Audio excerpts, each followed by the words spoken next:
I don't know about you, but during this time of the year, I can only watch so many heartfelt, cheery Christmas movies before I start feeling like Willy from Bad Santa. Tell him to make the goddamn toys. The fuck is wrong with you? Oftentimes, I want to watch a movie that takes place during the holidays, but wasn't necessarily marketed purely as a Christmas movie. Today, I'll be going over my top 5 favorite films that take place during Christmas.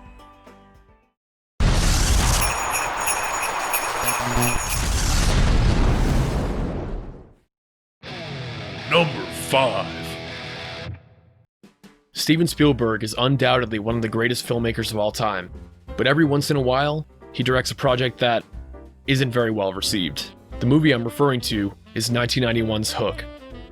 Opinions on Hook are extremely divided. I've found that people who watched it as a kid love it, but first-time adult viewers don't feel the same way. Clearly, I'm in the group that watched this as a child and loved it. And even though the Christmas setting lasts all of maybe 10 minutes, this is one of my favorite movies to watch during the holidays. You've got Robin Williams as a grown-up Peter, going from an uptight working stiff at the beginning of the film to a high-flying badass with coiffed hair and a sword. Dustin Hoffman and Bob Hoskins playing Captain Hook and Smee, respectively, and the unforgettable Lost Boys led by the skunk-haired Rufio. It's just an all-around magical experience, and I can't resist throwing it on during the holidays. Number 4. Batman Returns. How could I leave a movie that gave us Danny DeVito as the Penguin off my list? I'd like to fill her void. Teach her my French flipper trick. Michael Keaton was my first live-action Batman, with his debut in the 1989 film. And despite not being able to turn his neck properly in his rubber suit, I'm still a huge fan of his take on the Caped Crusader. Batman Returns takes place on Christmas Day. The movie set was decked out with decorations, but was still drenched in that distinct Tim Burton style. The on-screen introduction of the aforementioned Penguin and Michelle Pfeiffer as Catwoman breathed new life into the franchise. This is far from my favorite Batman movie. The plotline for Christopher Walken's character, Max Schreck. What are you doing in my swamp? Nope, not that Shrek. Complicated the story a bit.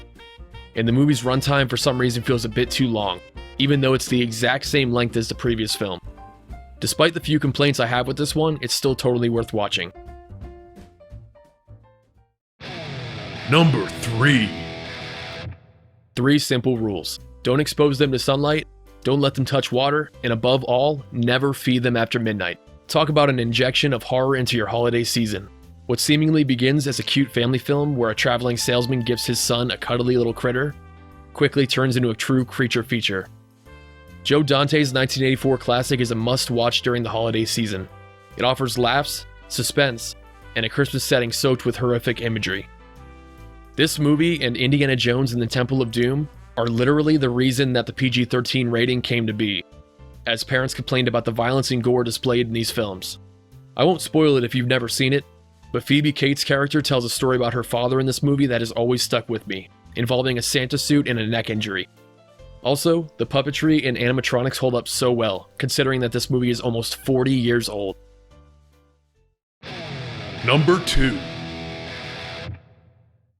Yippee-ki-yay, motherf***. It's John McTiernan's 1988 classic, Die Hard. I was late to the party on this one. As the youngest sibling in my family, my parents sheltered me from these fantastic R-rated action flicks. Yet, I was allowed to watch the South Park movie when I was like 7 years old because it was a cartoon. Go figure. Anyway, I watched Die Hard for the first time in 2015. I was blown away. This is one of the greatest action movies ever made, mostly thanks to its phenomenal cast. Bruce Willis, mostly known as a comedic actor at the time, was only given the role of John McClane after 8 other actors turned it down. He was made into an action star because of this film. Hans Gruber, one of the greatest movie villains of all time, played by Alan Rickman. This was his first role in a feature film. He went on to play Professor Snape in the Harry Potter movies, and my personal favorite role of his, Metatron, in Kevin Smith's Dogma. And let's not forget John's man on the ground, Sergeant Al Powell, played by Reginald Vell Johnson. I won't get into the argument of whether Die Hard is a Christmas movie or not. It definitely wasn't marketed as one.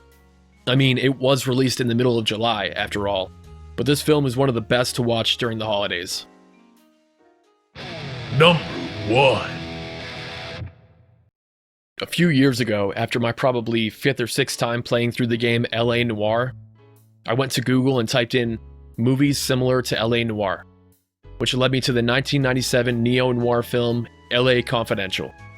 Either I wasn't paying attention or no one talks about this movie anymore because I had never heard of it. Either way, I gave it a watch and it quickly became a favorite of mine. I don't need an excuse to rewatch it every year, but the first act of the movie taking place during the holiday season is enough of a reason for me to throw this on every December. The set design was incredible, as this is a totally believable depiction of early 1950s Los Angeles. The cast included Guy Pearce, Russell Crowe, creepy Kevin Spacey, Kim Basinger, and with his second appearance in this video, Danny DeVito. The film was up for Best Picture at the Academy Awards in 1997, but it had no chance. It went up against and lost to your local thrift store's most stocked VHS movie, Titanic. Nonetheless, I can't recommend it enough. Before I go, I wanted to quickly go over some honorable mentions. Starting with Lethal Weapon, which is a fantastic movie, and you can't go wrong with a batshit crazy Mel Gibson pairing up with Danny Glover. But the film is quite similar in tone to Die Hard, which is the movie that I prefer to watch between the two. Which segues perfectly into my next honorable mention, Die Hard 2. A film that isn't as good as the first, but is pretty damn close. I feel that Die Hard 2 doesn't get enough recognition. William Sadler did Tai Chi while naked. That level of dedication to a role deserves to be remembered. Up next, another Tim Burton movie, Edward Scissorhands. Yes, I know this movie is associated with the store Hot Topic and had a weird revival within goth culture in the 2000s, but it's a really solid flick and has some amazing Christmas-themed scenes near the end of the movie. And finally, a few of the Harry Potter movies have Christmas scenes, but I really like to watch the first movie, The Sorcerer's Stone, around Christmas time. Now, before you rib on me in the comments for liking Harry Potter, let me take it over to my man, Danny McBride. And I, for one, am very excited. I'm a massive Harry Potter fan. What? Yes, I love fucking Harry Potter. I cannot wait till she wakes up and I can ask her all these amazing questions about how they made those motion pictures. Take it easy, Dumbledore. Guys, listen. That'll do it for today's episode. I hope you enjoyed it. And if you feel so inclined, please give the video a thumbs up and click on both the subscribe button and the bell icon to be notified of future uploads. Thank you for watching today's video, and I'll see you on the next one.